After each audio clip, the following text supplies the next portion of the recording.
The development of Breath of the Wild lasted around 5 years, of which the first 2 went pretty smoothly. We went from a completely pre-rendered teaser to the first proper gameplay demonstration in less than 6 months. This gameplay demonstration, provided to us by series' former and current producer Eiji Aonuma and Suguru Miyamoto at the Game Awards, gave us a taste of the sheer scope of the game, and demonstrated some of the early gameplay elements such as paragliding and horse riding.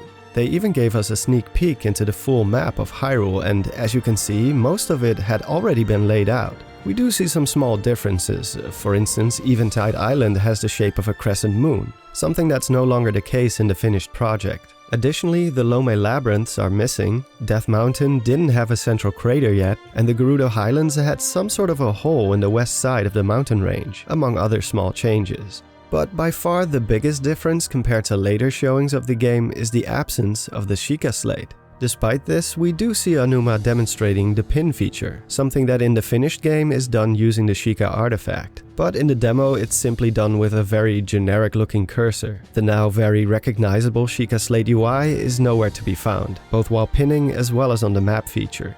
Whether or not the team was already working on the idea of the Slate at this point in time is unknown. What we do know is that its inclusion, as well as the physics that came with it, was the single biggest culprit for the numerous delays of the game in the years to come. In hindsight, it's hard to imagine Breath of the Wild without the Sheikah Slate. It was and still is one of the biggest innovations for the series, and made Breath of the Wild the creative playground it is today.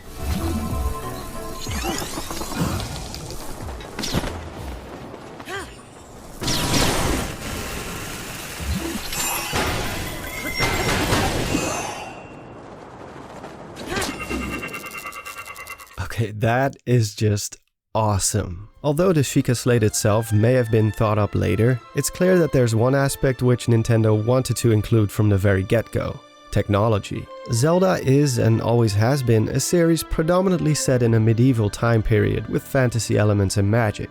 But the use of high-tech isn't necessarily new to the franchise. We have seen hints of it in previous titles like Skyward Sword, themes of ancient robots and factories, but never before did it play such a central role to the point where most of the narrative is shaped by it. The soon-to-release Age of Calamity has shown to continue the inclusion of said technology as both a weapon and as an enemy, which makes sense seeing how it predates the events of Breath of the Wild by 100 years, when the kingdom was well on their way to unlocking the ancient tech until it was unexpectedly turned against them. With the spotlights now on Age of Calamity, it's easy to forget that, oh yeah, there's a sequel to Breath of the Wild still underway as well. And one might ask the important question of, will this general theme of technology persist in that game? And if you were to ask me, I would say no. And there are various reasons and hints why I think this might be the case, both from a story or lore standpoint, but also from a gameplay perspective. So let's explore why the Sheikah technology might not make a return in Breath of the Wild 2.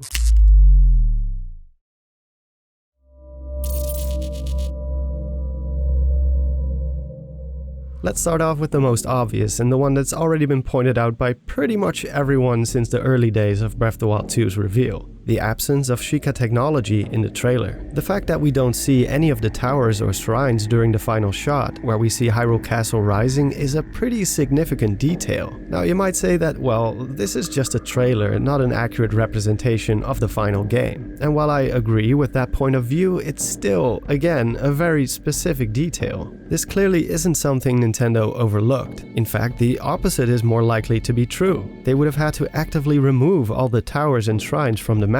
This also includes the 5 pillars surrounding the castle. Another thing that many have noticed is that neither Zelda nor Link is carrying the Sheikah Slate during their venture into the dark caves of Hyrule's underground. Something that's simply not logical from a story perspective. The Sheikah Slate would be an essential tool during an excavation like this. It could be used to map out the area, take photographs of important findings, not to mention a fearsome weapon in case they run into any trouble. Now, of course, it could be possible that the slate is stuffed into one of the numerous bags on the giant animal, but this too can be dismissed quite easily. As we know, at some point in the trailer, the two leave the animal behind at the bridge, and some shots in the trailer without a doubt take place after this event. And even then, we never see our heroes with the Sheikah Slate on their person. The slate seems to be designed to be carried on your hip or strapped to a belt of some kind. And although Zelda is wearing a cloak which could conceal it, we have plenty of shots where we can clearly see her full waist and still no Sheikah Slate. Same goes for Link.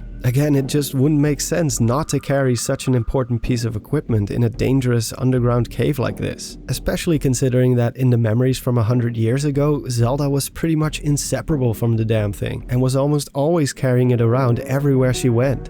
Another hint as to the possible absence of the Sheikah tech is the true ending of Breath of the Wild. Now we know that Breath of the Wild 2 was originally conceptualized as DLC, and what we got instead was a full-blown sequel. Notice how the chosen lines for Zelda during the ending seems to be very deliberate. Divine Beast Varuta. Looks like it's stopped working. Let's investigate the situation. Nintendo was definitely setting something up for a story event taking place after Calamity Ganon's defeat, as opposed to the Trial of the Sword and the Champion's Ballad, which played out before it. So with all that said, the missing towers, pillars and shrines, the lack of the Sheikah Slate, and Varuta showing signs of shutting down, how does this all tie together? In order to answer these questions, we first need to take a closer look at that which powers the technological prowess.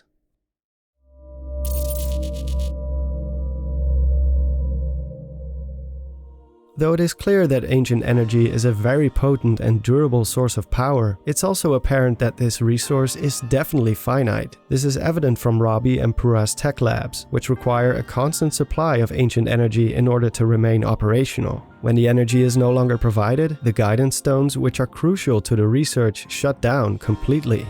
As far as we know, there are 3, maybe 4 prominent locations around Hyrule where this energy can be extracted from. Somewhere in the depths of Hyrule Castle, on the outskirts of Hateno Village in East Necluda, and inside one of the hills in Deep Akala. Additionally, there may have actually been an energy pocket close to the Royal Ancient Tech Lab as well, as seen from all the blue flames burning in one of the cutscenes in the demo of Age of Calamity, unless they somehow managed to channel some of the energy from the Hyrule Castle area, which is relatively close. But there is another location where ancient energy has remained present during the last 100 years. The Great Plateau. First of all, as we know from the DLC, there's a huge trail located deep beneath the plateau overseen by Mos Koshia. But more importantly, despite all the towers and shrines across Hyrule being in a dormant state, the Shrine of Resurrection also remained active all this time, which isn't surprising since it's a medical facility after all. Just like how in real life hospitals have large backup generators which will kick in the case of a blackout, it makes sense that the Shrine of Resurrection also has its own reserves to keep it operational for as long as possible, especially since the healing process takes quite a while.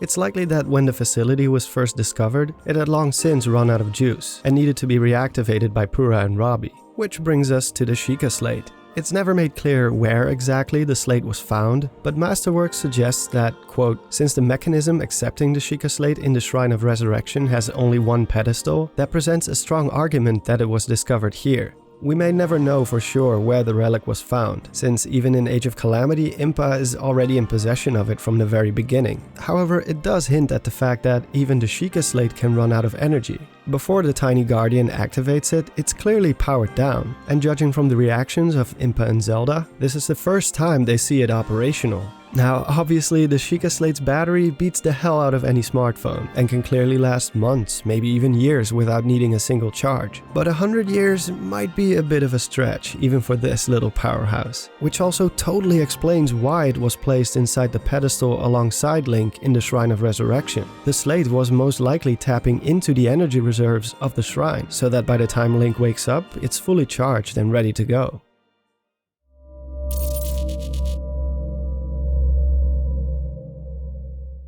Unlike the Shrine of Resurrection, which runs independently, the towers and other shrines seem to operate as a network which finds its origin at Hyrule Castle. As Masterworks illustrates in detail, quote, it's possible that the Great Plateau Tower sent a signal to a central control unit within Hyrule Castle, which in turn transmitted a signal to the other towers and shrines throughout the land, activating them all at once. This indicates that the towers and shrines all draw their energy from a central source. That being the energy pocket underneath the castle, which this supposed central control unit taps into. From what we can see from the game itself is that the shrines and towers have 3 different states. That being dormant, with no light emanating from it, standby mode indicated by an orange glow, and active, turning the light into a blue color. When it comes to the shrines, there's an obvious exception, since some shrines remain buried even after the network has already been activated, though the pedestals accompanying them do glow an orange hue, indicating that even though the shrine is buried, it's still in a standby mode and not dormant. Now it's obvious that some kind of a mechanism is pushing the shrines and the towers upwards, whether this is because it's provided with ancient energy from the central control unit, or because some sort of a signal is sent to the underground mechanism upon completing a specific task, such as placing an orb inside a pedestal or casting a shadow on it, etc. When it comes to making the shrine disappear, however, we know for a fact that clearing it isn't the trigger to make this happen, since even when Link clears it and the Sheikah monk inside has departed, the shrine remains standing. But if a total loss of power were to occur across Hyrule, it would make sense that the shrines as well as the towers retract back into the ground, since the mechanism holding it up is also cut off. Or they might even be programmed in a way that when its energy level reaches a critical low point, the mechanism will automatically sink the shrine or tower back into the depths below. In turn, if the central control unit itself runs out, it's lights out for all towers and shrines, since it's all connected to the same network of ancient energy. This would explain why, in the trailer, all the Sheikah structures are gone. Which begs the question, what could cause a total power outage to the point where everything, including the divine beasts and maybe even the Sheikah Slate, shut down completely?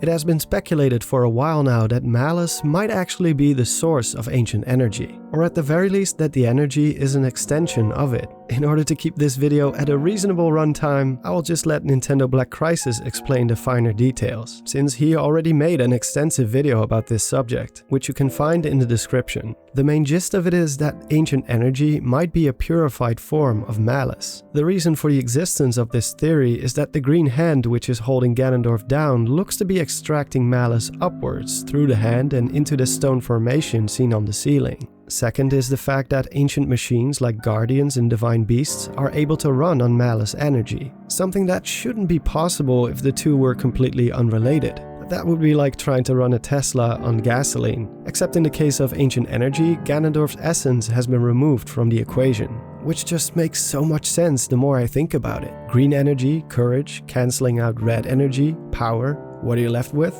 Wisdom, or blue energy. Another hint to this being true lies in the similarities between the Shrine of Resurrection and the Sanctum where Calamity Ganon lays dormant throughout the events of Breath of the Wild. The lead artist of the game, Makoto Yunezo, even makes a reference to this in Masterworks. By the way, the Shrine of Resurrection shares its layout with the throne room in Hyrule Castle where Ganon's cocoon is, and they were both designed around the concept of revival. And indeed, when we look at the two structures, they share a lot of similarities. In Ganon's case, we can even see a substance being pumped through these tubes leading into the cocoon. We also see Guardian husks entangled in this web-like formation. It's no coincidence then that when Ganon emerges from his cocoon, his body has been fused with Sheikah technology, as do his blights who not only use Sheikah technology like laser cannons and Guardian weapons, but are even able to power and control the divine beasts. It also may present a case for why both Link and Zelda didn't age in the last 100 years. Their bodies may have been preserved by the same process, though in the case of Zelda it could also have something to do with the seal she casted over herself and Ganon, but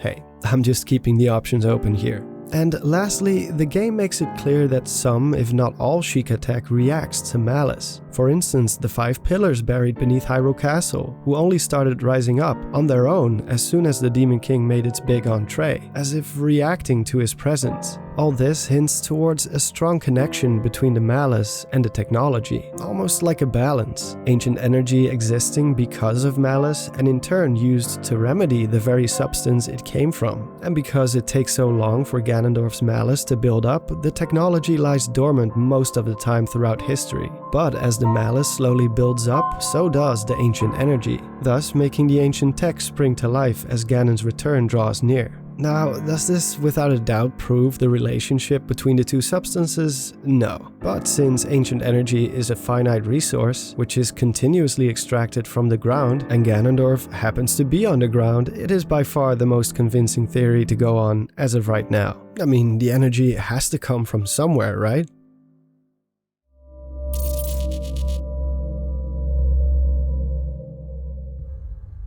When Link and Zelda defeated Calamity Ganon, the Malice which the Demon King is mostly made up of was sent to the void. Gone. His defeat could be the catalyst leading into some of the tech starting to shut down again. We've seen something similar happen before to a smaller extent when Ganon was sealed inside the castle 100 years ago. The Guardians did remain operational, though no longer as coordinated as they were before. And the Divine Beasts, which no doubt require a lot more energy, fell dormant, and only started to move again as the seal began to weaken. Now of course this wouldn't be like a regular blackout like we see with an electrical grid. Even after Calamity Ganon is gone, obviously some energy is still flowing in various places, like the Shrine of Resurrection, the Sheikah Slate, and whatever energy is still left in some of the ancient cores or inside the ancient furnaces. Even the 5 pillars, which have turned back to their normal blue color, are still seen standing in the background during the true ending. But sooner or later, the central control unit will run low and shut them down, and any other device dependent on ancient energy will eventually suffer the same fate. Instead of an instant poof, and it's gone. It's more like a battery slowly running low. At some point, all technology will likely cease to operate, since its purpose is tied to Calamity Ganon's presence. As of yet, we don't exactly know how much time has passed between Breath of the Wild and its sequel. It's not nearly long enough to the point where Link and Zelda are showing clear signs of aging, but from their appearance, and especially that of Zelda, it is hinted that at least some considerable amount of time has passed. Could be months, could even be a year or two. Remember, Link and Zelda are only 17 or 18, if you don't count the 100 years of stasis they endured. Their appearance isn't going to radically change between 17 and 19. Either way, enough time could have passed to a point where most, if not all Sheikah tech has run out of energy, including the Sheikah Slate. Who knows, it may even be the reason why they are set on this journey underground, to investigate the origins of this problem. After all, in the true ending, Zelda does state, "Let's investigate the situation."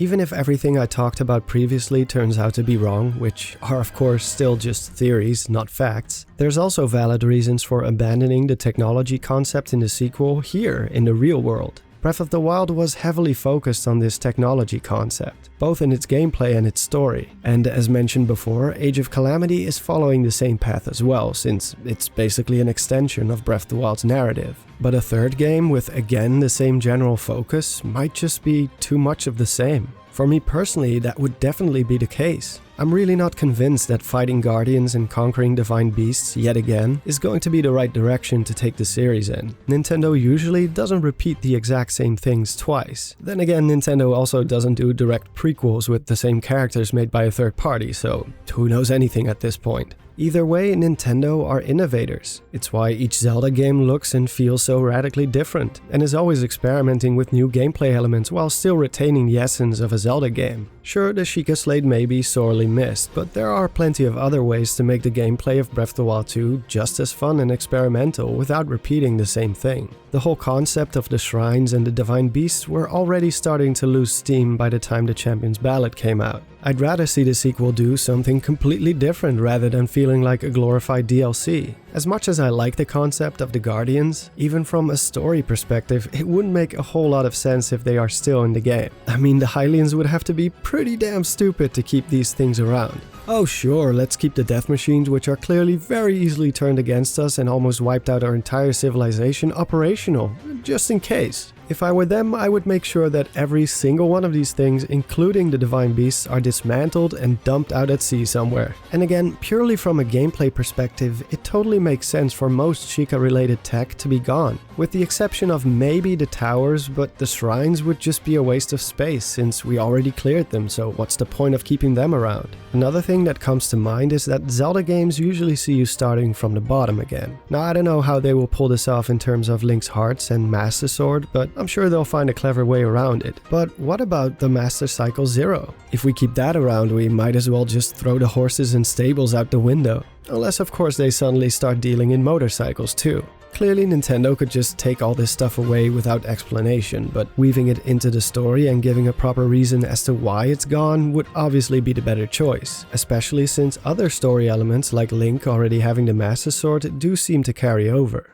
And that is all for now. As always, thank you for watching the video. Views haven't exactly been the best lately, so if you will spread the video around a little bit, and if you haven't subscribed yet, make sure to hit that notification bell so you don't miss out on any future uploads. I normally don't ask for these kinds of things, but yeah, it's been kind of rough lately. I also encourage you to share your thoughts in the comments below. Do you want to see the Sheikah tech return in Breath of the Wild 2 or not, or maybe only a select part of it? A special shout out goes to my amazing Patreons and my channel members who make these videos possible, some of which have recently joined the cause, so say hello to AST, TadoCat, Germ, Flash K, Austin Humansetter, Reese Richardson, Adanor, Merlin Kuertz, as well as a special mention to Nathaniel Bogle and Julian Clement for upgrading their pledge. You are all amazing and I cannot thank you enough. I mean, really, I can't.